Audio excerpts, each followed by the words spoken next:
Due to the recent events of Tyson Fury dismantling Deontay Wilder in their third trilogy match and Anthony Joshua losing to Alexander Usyk, most people question where do these two line up with each other and who stands to walk away victorious if they were to meet in the ring.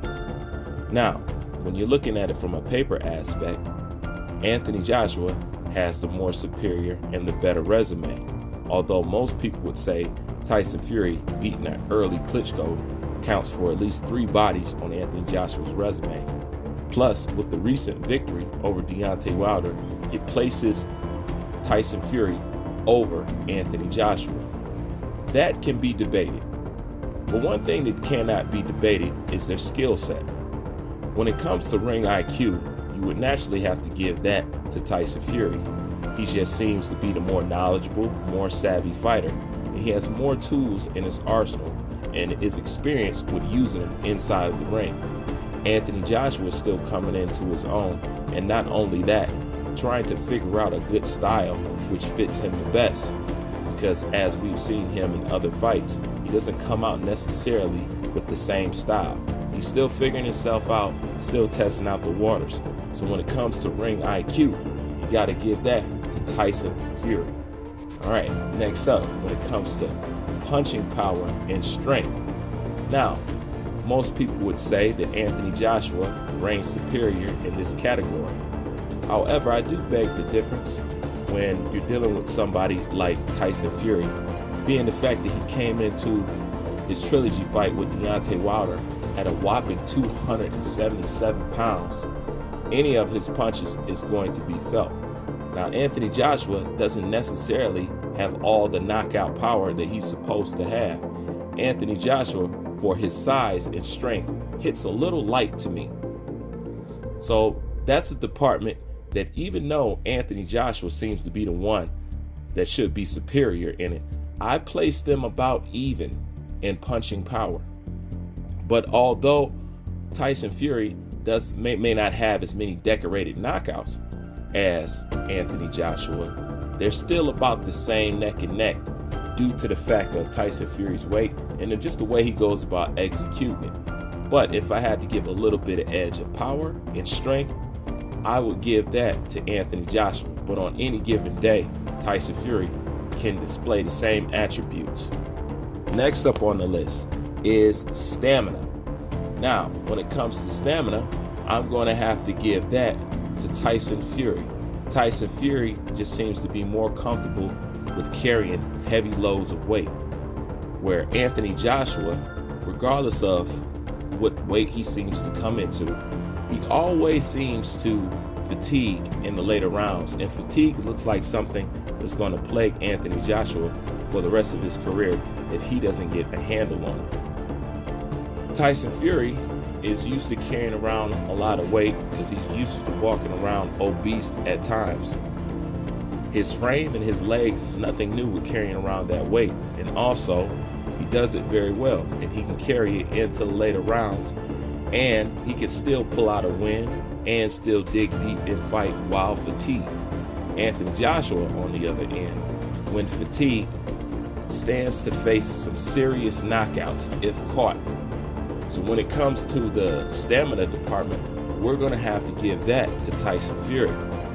Okay, next up is one of the most important aspects about the fighter is mental strength. Who has the stronger mind? Now, without a doubt, when it comes to the stronger mind, you would have to give that to Tyson Fury. His mind seems to be bulletproof at times, and not only that, he has a strong sense of self and belief. Anthony Joshua, even in fights, you could see him question his own ability, and especially recently with his loss to Alexander Usyk, when most people thought that Anthony Joshua could dominate Alexander Usyk. A lot of that has to do less with the physical and more with the mental. So when it comes to the mental advantage between these two, that advantage would have to go to Tyson Fury. Not only that, I don't think Anthony Joshua could really stand up to Tyson Fury's skullduggery via press conference.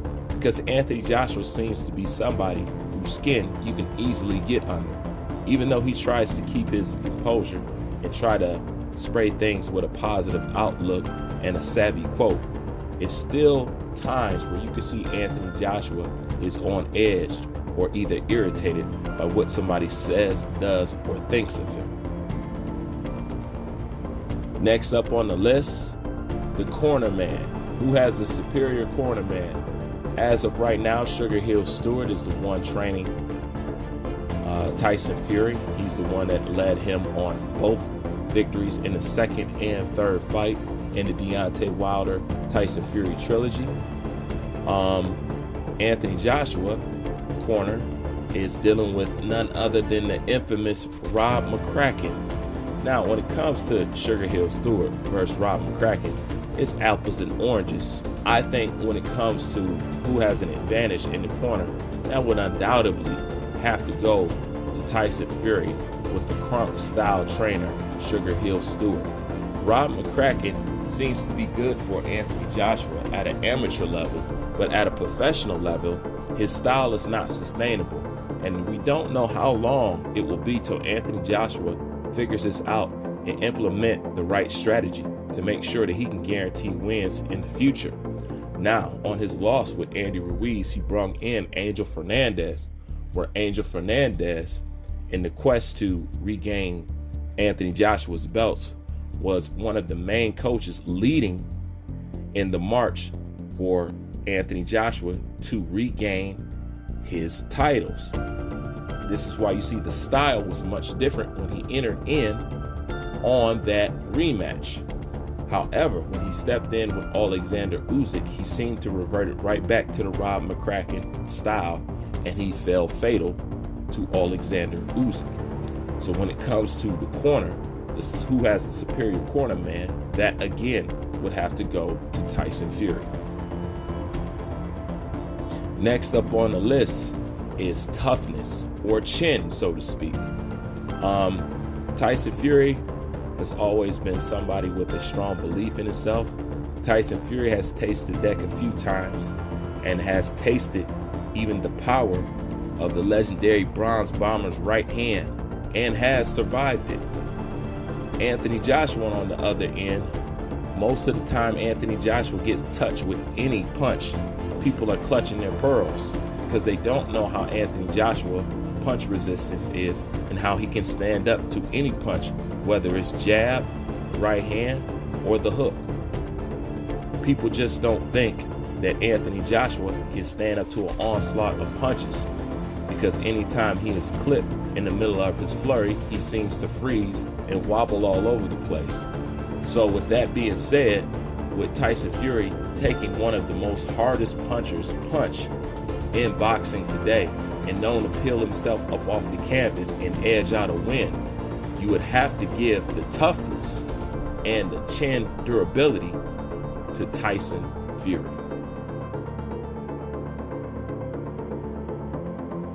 Now, with all these things that come into play, and these is just a few that we covered right here, all the chips are pointing towards Tyson Fury to beat somebody like Anthony Joshua.